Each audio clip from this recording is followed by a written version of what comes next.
Ibu, saudara-saudara sekalian, suatu hari saya diundang oleh saudara-saudara kami di kampung. Waktu itu musim pohon-pohon lagi berbuah di kebun. Kami diundang. Di sana kami diundang untuk apa? Makan banyak buah. Karena pada waktu itu musim buah. Ada duren, ada langsat, ada rambutan, ada berbagai macam buah dan enak-enak rasanya. Dan ketika kami semua menikmati buah-buah itu, kepada keluarga, terhadap keluarga itu, kami memuji dan membesarkan mereka punya tugas karena mereka bisa merawat pohon-pohon itu dengan berbuah dengan baik. Dan mereka juga sering mengundang orang lain datang untuk menikmati buah-buah pada waktu musimnya. Nah, saya mau berbicara kepada kita pada saat ini, saudaraku, Bapak, Ibu, Bapak, dan Saudara, tentang buah. Karena ini penting sekali tentang buah, karena buah itu banyak sekali tertulis di dalam Alkitab. Bagaimana dan seperti apa buah yang dimaksudkan di dalam Alkitab itu? Saudara, banyak bagian di dalam Alkitab menuliskan tentang buah yang menggambarkan karakter seorang manusia beserta dengan dampaknya.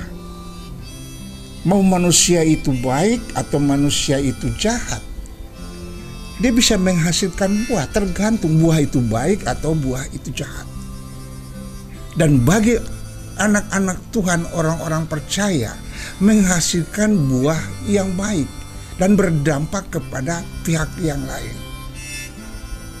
Bapak, Ibu, dan Saudara, kita tahu bahwa buah itu pada zaman Perjanjian Lama menjadi bahan makanan atau menjadi makanan para raja. Buah. Jadi betapa bangganya saudara mempunyai sebuah pohon atau punya pohon yang berbuah, lalu buah-buah itu disuguhkan kepada raja. Ketika raja menikmati buah itu, betapa dia akan memuji engkau, memuji saudara, karena buah yang saudara berikan kepada mereka. Jadi buah itu menjadi makanan raja-raja. Demikian pun kita, saudara. Buah yang kita punya sebagai orang percaya menghasilkan karakter yang berdampak kepada diri kita sendiri dan juga terhadap orang lain. Yang daripadanya Tuhan akan dipermuliakan. Misalnya, ketika saya mengundang saudara di kebun saya makan buah-buah, saudara akan bilang dan mengatakan gini, wah, buah ini enak ya Pak. Ya, Tuhan memang luar biasa. Apakah saya memuliakan Tuhan? Iya, saya memuliakan Tuhan dengan cara saya membuat pohon itu berbuah lalu menyuguhkan kepada orang lain. Yang berakibat, saudara, orang lain ketika menikmati buah itu, mereka akan memuji dan memuliakan Tuhan. Ini masalah buah. Mari kita lihat di dalam kitab Mazmur. Mazmur 92 ayat 12 sampai dengan 15, kebetulan saya baca kepada saudara. Mazmur 92 ayat 12 sampai dengan 15. Orang benar akan bertunas seperti pohon korma, akan tumbuh subur seperti pohon aras Libanon. Mereka yang ditanam di bait Tuhan akan bertunas di pelataran Allah kita. Pada masa tua pun mereka masih berbuah, menjadi gemuk dan segar, untuk memberitakan bahwa Tuhan itu benar, bahwa Ia gunung batuku dan tidak ada kecurangan padanya. Saudara, coba perhatikan bagian ayat ini yang saya membaca di ayat 15. Pada masa tua pun mereka masih berbuah. menjadi gemuk dan segar. Untuk apa? Untuk memberitakan bahwa Tuhan itu benar, bahwa Ia gunung batuku dan tidak ada kecurangan padanya. Inilah saudaraku, manfaat buah. Sampai tua pun kita harus berbuah. Nah, pertanyaannya, bagaimana kita harus berbuah? Syaratnya ada, saudara. Bapak, Ibu, dan saudara, coba kita lihat ayat yang tadi yang saya baca mulai dari ayat 12. Mereka seperti pohon kurma yang ditanam. Saudara tahu pohon kurma kalau ditanam? Kurma itu kalau ditanam, ketika dia ditanam, bibitnya masuk ke dalam tanah, di atas tanah itu tidak gemburan tanah itu ditutup, tapi ditutup dengan batu. Lalu bagaimana, Pak? Dia bisa bertumbuh? Ya tidak. Maksudnya supaya apa? Dia semakin berakar ke dalam. Dia berakar ke dalam tanah luas. Setelah akar-akarnya menjadi kuat, dia langsung menabrak semut himpitan-himpitan yang ada di atas permukaan itu. Sehingga dia tumbuh dengan kuat karena akar-akarnya melingkar. Inilah pohon korma. Lalu dikatakan tumbuh seperti pohon aras Libanon. Saudara tahu pohon aras Libanon sebagai bahan untuk membangun bait suci. Betapa kokohnya pohon aras itu.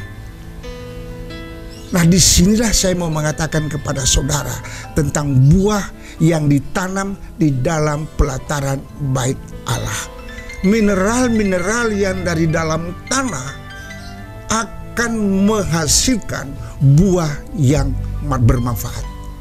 Mineral-mineral yang ada di dalam kompleks bait Allah itu yang ditanam, pohon yang ditanam dalam bait Allah itu akan menghasilkan buah yang lebih baik. Dan buah-buah itu akan tetap berada sampai tua sekalipun, saudara. Demikian firman Tuhan. Nah, begini saudara, saya mau beritahukan kepada saudara. Coba saudara buka di kitab Kejadian 1 ayat 28. Saya tidak perlu baca. Kira-kira seperti begini, dia menyatakan bahwa setelah Tuhan menciptakan laki-laki dan perempuan, lalu dia memberkati mereka. Kalau di dalam terjemahan kita, dia yang kita sering berkata juga begitu. Bertambah banyaklah kamu dan penuhi bumi. Sebenarnya saudara, kata bertambah banyak dan beranak cucu tidak ada dalam bahasa asli. Tidak ada. Saya berani bertanggung jawab, ini tidak ada dalam bahasa asli. Yang di dalam bahasa asli bilang apa? Bertambah banyaklah kamu, artinya berbuah-buahlah kamu, semakin banyak penuhi bumi ini. Jadi ternyata Tuhan sudah persiapkan kita manusia untuk berbuah. Hukum pertama untuk manusia berbuah. Jadi saudara, penting sekali buah ini. Hukum pertama ketika manusia pertama kali diciptakan, Tuhan sudah perintahkan berbuahlah kamu. Nah, pertanyaannya adalah, apakah saudara sudah berbuah? Sikap hidup saudara sudah berbuah? Apakah selama ini saudara ditanam di pelataran bait suci, ataukah di luar daripada pelataran bait suci?